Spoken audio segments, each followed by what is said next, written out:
ခဏကြာရင်ငါငကားအနောက်ကိုငါလိုက်သွားမယ်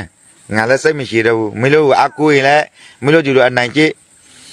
မင်းတို့ကိုမအကူရင်လည်းမင်းတို့ကလည်းတမျိုးပြောခဏကြာငါငကားအနောက်ကိုလိုက်သွားမယ်တေချာလို့ တော်လန်ရေးနယ်ပယ်ထဲမှာပွဲစုသွားစီမဲ့ဘိုးစလုံးရဲ့တုတ်ပြန်မှုငါ့ကိုအနိုင်မကျင့်နဲ့စိတ်မရှိရင်ငကားအနောက်လိုက်သွားမယ်လို့ဘာကြောင့်ပြက်ပြက်တသားပြောလိုက်တာလဲရန်ပုံငွေတွေနဲ့ဘီယာတောက်နေတယ်ဆိုတဲ့ဆွဆွဲချက်တွေကိုရောသူဘလို့တက်တည်ပြခဲ့တယ်လဲ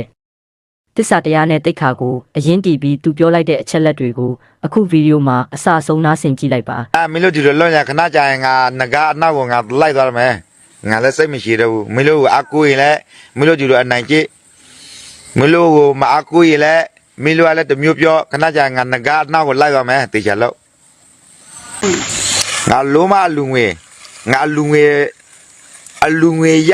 တာလောရသလေးနေရတာတဲ့ငါတိုက်ပွဲဝင်တာကြည်စံလည်းနဲ့ကငါအကျွေးတင်နေနော်ငါပဲငါကြိုးစားငါအိတ်တော်နဲ့ငါပိတ်ဆံနဲ့ငါစားတော့မင်းလိုးကုန်လေမင်းတို့မှတ်ထားနော်အဲ့ဒီစကားပြောတဲ့လူကငါအလုံးမှတ်ထားတယ်နော်တနေ့ကျရင်ဆိုရင်နော်ငါမင်းငါဖြေမင်းတို့အထောက်အထားမပြေးဝရင်မင်းတို့တွေးမယ်နော်လက်ဖေးမြေလူငွေငါ့ကိုလာပေးတာငါတော်လောင်ရေးမလောက်တာကြာနေပြီသုတ်လေးနေရှိနေပြီအလူငွေလည်းမတောင်းအားကြာနေပြီငါတော်လောင်ရေးလောက်တဲ့ချိန်မှာငါတိုက်ပွဲတစ်ခေါက်ဝင်နော်ဘာငွေငါသိမ်း10သိန်းအသိန်း20ကိုကောက်တယ်အလူငွေရလာတာငါသောတစ်သိန်းငါထောင်တစ်သောင်းနဲ့သောင်းအဲ့ဒါရဲဘော်ရဲဘက်တန်ရရတယ်မဆိုင်သေးဘူးနော်မလို့ပြောတဲ့စကားတေချာလို့သွားကျိုးမယ်ရလား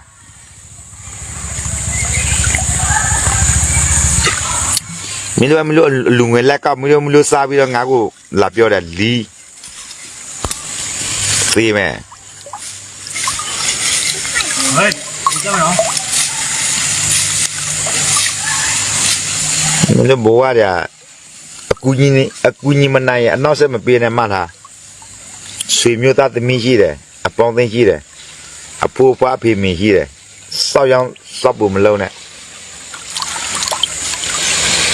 လူဟာသက်စာပဲလို့တယ်အခုကငါပြောတာမင်းတို့အကြပြောငါမူတော်နဲ့ငါရင်ဆိုင်ပြောတာ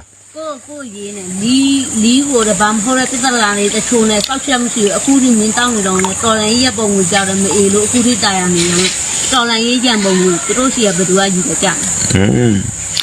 တော်လောင်ရေးရံပုံငွေငါတောက်လဲဆိုရင်နမေဘယ်လိုလဲငါ့ကိုဘယ်လောက်လူလဲပြောပြမင်းလိုးကောင်းတယ်ငါပြောပြငါတော်လောင်ရေးရံပုံငွေနဲ့ဘီယာ